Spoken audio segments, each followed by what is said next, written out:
दोस्तों सब्सक्राइब कीजिए हमारे चैनल को और बेल आइकन दबाइए लेटेस्ट वीडियो सबसे पहले देखने के लिए। आंगनबाड़ी सहायिका एसोसिएशन जिला अध्यक्ष उषा द्विवेदी व महामंत्री सविता सिंह की अगुवाई में जिला अधिकारी चित्रकूट को 10 सूत्रीय ज्ञापन सौंपा गया है। उन्होंने कहा कि हमें मैच्योरिटी और पेंशन लागू होना चाहिए। यदि वृद्धा पेंशन वृद्धों को दिया जाता है तो हम लोगों को पेंशन क्यों नहीं? 62 साल तक सरकार की सेवा करते हैं लेकिन पेंशन नहीं दिया जाता है।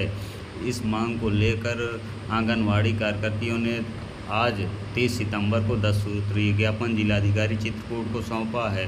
उन्होंने कहा है कि यदि उच्च न्यायालय के आदेशों का पालन नहीं किया जा रहा है तो 4 अक्टूबर को देश की सभी आंगनवाड़ी सहायिका कार्यकर्तियां जंतर मंतर दिल्ली में धरना प्रदर्शन करने के लिए बाध्य होंगी, जिसका जिम्मेदार शासन व प्रशासन होगा। क्या समस्या लेकर आई थी अब डीएम साहब? हमारी समस्या ये है कि सामाजिक समरसता सेवा का भाव रखने वाली आंगनवाड़ी कार्यकर्ती को जैसे ही 62 साल हो जा रहा है रिटायर कर दे रहे हैं, जबकि ऐसा कोई सरकारी कर्मचारी नहीं मान रहे हैं कि रिटायर कर दिया जाए। लेकिन इसके बावजूद भी के माननीय सुप्रीम कोर्ट का आदेश था, जो मुकदमा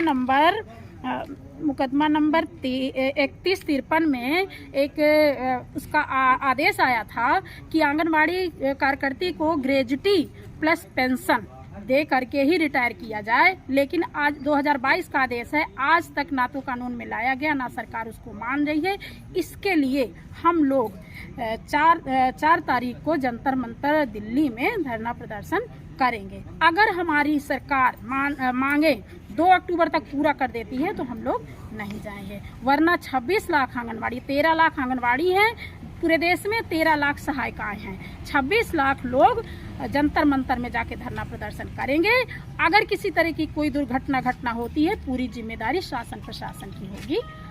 धन्यवाद। आपको तो पूर्ण रूप से शासकीय होना चाहिए, पूर्ण रूप से शासकीय है, लेकिन तो आप लोगों को नहीं मान रहे हैं। यही तो शासनादेश माननीय सुप्रीम कोर्ट का आदेश भी पारित हो चुका है, लेकिन कुछ भी नहीं मान रहे हैं। 1 साल पहले 2022 में पारित हो गया है, लेकिन नहीं मान रहे हैं। जबकि ये आंगनबाड़ी कार्यकर्तियां गांव गली मोहल्ले में सेवा भाव से ऐसे काम करती है, जो भी काम सरकार से नहीं, शासन प्रशासन का नहीं हो पाता है, आंगनवाड़ी को दे दिया जाता है। जितने भी काम हो, चाहे वो आयुष्मान कार्ड हो, चाहे BLO का काम हो, चाहे टीकाकरण हो, विभाग के काम तो है ही, पोषण ट्रैकर है, ये सब काम तो है ही, लेकिन अन्य विभागों के काम भी आंगनवाड़ी कार्यकर्तियों से कराए जाते हैं, जो एक अन्याय की श्रेणी में आता है। लेकिन आंगनवाड़ी गांव की है, महिला है, कहा जाता है कि बेटे हैं उदंड दिखा दे दिल आपका, दुख में भी धैर्य धर के सहती हैं बेटियां, उसी भाव से वो लोग काम करती हैं। लेकिन शासन प्रशासन ध्यान नहीं दे रहा है। मैं आपके माध्यम से, मीडिया के माध्यम से ये पुरजोर निवेदन करती हूँ कि सरकार को हमारी मांगों पर विचार करना चाहिए। जब वृद्धा पेंशन 1000-1500 दे रही हैं, तो क्या इन आंगनवाड़ियों को 62 साल सेवा कराने के बाद 1000-1500 वृद्धा पेंशन नहीं दे सकती हैं, जो वास्तव में जब जरूरत है दवा दारू की? जब 60 साल तुम्हारे सेवा कर रही हैं, इसके बाद जब खाली हाथ घर लौट जाती हैं, कौन इनकी इज्जत कर रहा है? कहीं से कोई इज्जत नहीं हो रही है, दर दर भटक रही हैं, कटोरा लेके भीख मांग रही हैं, खाना खाने को मजबूर हो रही हैं। इसलिए शासन प्रशासन को नहीं दिख रहा है। मैं आप मीडिया के आप लोगों को बहुत बहुत धन्यवाद देती हूँ। आप लोग हमारी बात शासन प्रशासन। मेरा नाम उषा द्विवेदी, जिलाध्यक्ष जनपद चित्रकूट। जिलाध्यक्ष आंगनबाड़ी? जी, आंगनबाड़ी कर्मचारी सहायिका एसोसिएशन जनपद चित्रकूट।